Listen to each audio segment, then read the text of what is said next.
सीजेपीसी के ईडी सब्यसाची रे, निर्मल bank securities के कुणाल शाह हमारे साथ अब जुड़ चुके हैं। आपका शो में स्वागत है। सब आपसे पहले जानना चाहेंगे, और ये एक चीज़ है जो खत्म ही नहीं हो रही। शुरुआत 2026 की जब हुई थी तो लग रहा था कि अब कुछ क्लैरिटी है, शायद चीज़ें ईज होती हुई नजर आएंगी, लेकिन अब क्या टैरिफ्स हैं, क्या कुछ आप यहाँ पर फैक्टर इन कर रहे हैं और उसका क्या इम्पैक्ट है? Manisha, good morning. ये 100% खत्म ही नहीं हो रही है। जब हमारा ऐसा लग रहा था कि खत्म हो रही है, इंडिया के साथ एग्रीमेंट हो रही है, तभी हो गया है। ये अभी जो हम लोग जो स्थिति में खड़ा है, आप लोग को पहले जानना है और बोल सकता है कि अभी जो नोटिफिकेशन और एग्जीक्यूटिव ऑर्डर जो ट्रम्प साहब का है, उसके तहत 10% लगाया गया है। हाउएवर, ट्रम्प साहब ये भी बोला है वो 15% तक लगाएंगे। वो 122 के तहत लगाया है।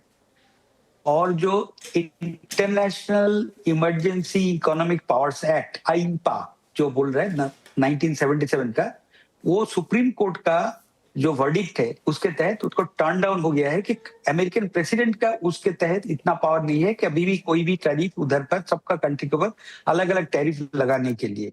जब वो स्ट्राइक डाउन हो गया है, इमीडिएटली ट्रम्प साहब मूव करके 10% 122 के तहत लगा दिया है। ये 5 महीने तक की टेम्पोररी टैरिफ है, 5 महीने तक लगा सकता है। 15% तक ये लागू हो सकता है। पहले 10%, अभी पीक जो है 15% तक लगा दिया गया है।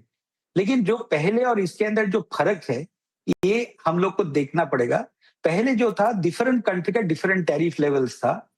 जो जैसे ऑयल टैरिफ एक्सेट्रा लगा के इंडिया को 50% था। रिसेंटली हाल ही में 25% विड्रॉ हुआ था, तो 25% लगाया गया था। फिर हमारे साथ एग्रीमेंट होने का बात था, एक डिक्लेरेशन हुआ था। अभी तक इंडिया एग्रीमेंट कुछ साइन नहीं किया है। उसके तहत 18% होने का उम्मीद था, लेकिन अभी जो है पीक है 15%, तो 18% तो आउट ऑफ द विंडो है, लागू भी नहीं हुआ है और उसका सवाल भी नहीं है अभी। और ये रहेगी बात कि जो जो कंट्री के साथ एग्रीमेंट हो गया था, जैसे ईयू है, जापान है, यूके है, उसका एग्रीमेंट का क्या स्थिति होगा वो अभी तक क्लियर नहीं है। क्योंकि 2 कंट्री एग्रीमेंट किया था, बट उसका बेसिस था आईपा जो रेसिप्रोकल टैरिफ, वो अभी है ही नहीं। तो उसका क्या स्थिति होगा, नोबडी नोज। तो उसके लिए शायद नया कुछ अभी आएंगे। बट ये जो अभी आप जो लिखे थे कि इंडिया और चाइना के मुकाबले में क्या है स्थिति है, इंडिया जैसे पहले दुबई से 10% था डायमंड के ऊपर ड्यूटी या ज्वेलरी के ऊपर ड्यूटी, अभी सारा दुनिया 15% हो गया है। और चाइना जो है, चाइना अभी तक, क्योंकि और भी एक यूएस जो प्रेसिडेंट है उनके तहत साथ उनके हाथ में 2 पावर्स है। एक 232 है जो मार के भी रखा है, और ऑलरेडी वो प्रोडक्ट स्पेसिफिक है, एल्यूमिनियम और स्टील के ऊपर जो एक्स्ट्रा 25% मार के रखा है, दैट इज ऑलरेडी बरकरार है। 232 तय। और अमेरिका के साथ कोई अनफेयर ट्रेड करते हैं तो उसके ऊपर एक इन्वेस्टिगेशन जरिए लागू हो सकता है। जो चाइना के ऊपर ऑलरेडी लागू हुआ है वो विड्रॉ नहीं हुआ है। तो उसके तहत इंडिया और चाइना का ड्यूटी है, इंडिया कम है चाइना से, तो अभी इंडिया स्वीट स्पॉट में है, ये आप बोल सकते हैं। All right. Gem and jewellery sector किस तरह के स्पॉट में है सब? बिकॉज जो ट्रेड अग्रीमेंट साइन होने वाला था, इंटरिम ही सही, जिसके लिए इंडियन टीम यूएस जाने वाली थी, वो अब यहाँ पर पोस्टपोन हो चुका है। सो एज ऑफ नाउ अगर हम यहाँ से यूएस कुछ एक्सपोर्ट कर रहे हैं तो वो क्या परसेंटेज पे है, क्या टर्म्स पे है? देखिए 24 तारीख, दैट मीन 12/1 जो है, 24 तारीख जब से लागू होती है, तब से अभी जो ड्यूटी है 15% है, प्लस जो बेस टैरिफ जो एमएफएन टैरिफ है वो तो है ही। तो ज्वेलरी के ऊपर बेस टैरिफ था 5.5%, 5.5% के ऊपर 15%, मतलब उसके ऊपर 20.5% होते हैं। और डायमंड और loose stone, diamond, lab grown diamond, colour gem stone, synthetic stone, ये सबके ऊपर 0% था एमएफएन टैरिफ। तो अभी वो 15% हो गया है 24 तारीख बाद शुरू से। ये अभी तक ये स्थिति है। 23 तारीख तक वो पुराना आईपा टैरिफ अभी तक कलेक्ट करेंगे। ये कल ही और हाल ही में सुबह ही कस्टम्स का नोटिफिकेशन आया है। 23 तारीख रात 12 बजे तक आईपा टैरिफ अभी तक कलेक्ट करते जाएंगे। जो कितना वैलिड है, लीगल है, वो हम लोग नहीं जानते, बट वो अभी यही स्थिति में है कि 23 तारीख 12 बजे तक अभी का जो 25% प्लस एमएफएन टैरिफ, उसके बाद 15% प्लस MFN टैरिफ ये लागू है ज्वेलरी के ऊपर, जेम्स एंड ज्वेलरी के ऊपर। हमारे साथ निर्मल बैंक से कुणाल शाह जुड़ चुके हैं। कुणाल नमस्कार।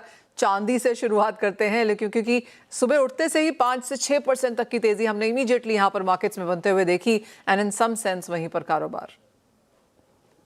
आई थिंक गोल्ड और सिल्वर का जो थीम था, नैरेटिव था कि जो यूएस मार्केट में इंस्टेबिलिटी का जो दौर स्टार्ट हो रहा है और जियोपॉलिटिकल टेंशन, दोनों चीज एक साथ हुई है। सो ये हफ्ते में यूएस ईरान पे अटैक करता है कि नहीं करता है, that is going to be the big trigger for bullions. And अभी ये जो नया ट्रिगर आ गया है, that is the tariff uncertainty. So जो पुरानी सिस्टम थी वो पुरानी सिस्टम स्क्रैप करके नई सिस्टम भी 5 महीने तक ही है। ये जो टैरिफ लगे हैं 15%, that is only for 5 months। After that क्या? So this is talking answer because with the tariff revenue, US government was planning to reduce their debt. So अगर US की डेट अभी टैरिफ अगर ये भी अनकॉन्स्टिट्यूशनल माने जाते हैं और कोई नया टैरिफ भी नहीं लगता है, तो यूएस के लिए जो रेवेन्यू लॉस है वो कहाँ से मेकअप करेंगे? तो ऐसा अज्यूम किया जा रहा है कि इनको और करेंसी प्रिंट करनी पड़ेगी और मनी प्रिंटिंग करना पड़ेगा। बिकॉज हम देख रहे हैं पिछले 2 महीने से US is constantly doing reverse repo purchases, और रिवर्स रेपो परचेस के दौर से सिस्टम में every day to day basis पे 10 बिलियन, 15 बिलियन, 20 बिलियन, 5 बिलियन ऐसे different amount liquidity injections US के द्वारा होते ही रहा है। सो ऐसे टाइम में ये जो टैरिफ का अनकॉन्स्टिट्यूशनल माने जाना bye US supreme court, it's a big big big blow. And because of that gold, और स्पेशली गोल्ड में मुझे लग रहा है कि ये जो बाइंग है वो कंटिन्यू रहेगी। 1,57,000 के आसपास इंडिया में अगर आपको गोल्ड मिलता है, so gold is heading towards $5,250, $5,200, और मुझे नहीं लगता है कि यहाँ से ज्यादा मंदी आएगी। और सिल्वर भी $90 टेस्ट करता हुआ नजर आ रहा है मुझे। सो 2,80,000 की ओर जाता हुआ सिल्वर भी दिख रहा है। सो बहुत ज्यादा तेजी तो मैंने सिल्वर में नहीं कहूंगा, but gold looks relatively much better choice out of this two commodity. Kunal, by year end gold कहाँ नजर आता है? क्योंकि यूबीएस ने ओवरनाइट अपने टारगेट्स चेंज किए हैं, $6,200 एन आउंस अब उन्होंने बोला है। I think I would still be conservative. मैं कहूँगा 5,500, जो हमने प्रीवियसली $5,550 था, मैं 5,500 तक अपवर्ड रिवीजन करना चाहूंगा, कंसिडरिंग ये इतना ही असमंजस चालू रहता है और ये जियोपॉलिटिक्स भी है। बट बहुत एग्रेसिव टारगेट देना मैं प्रेफर नहीं करूंगा।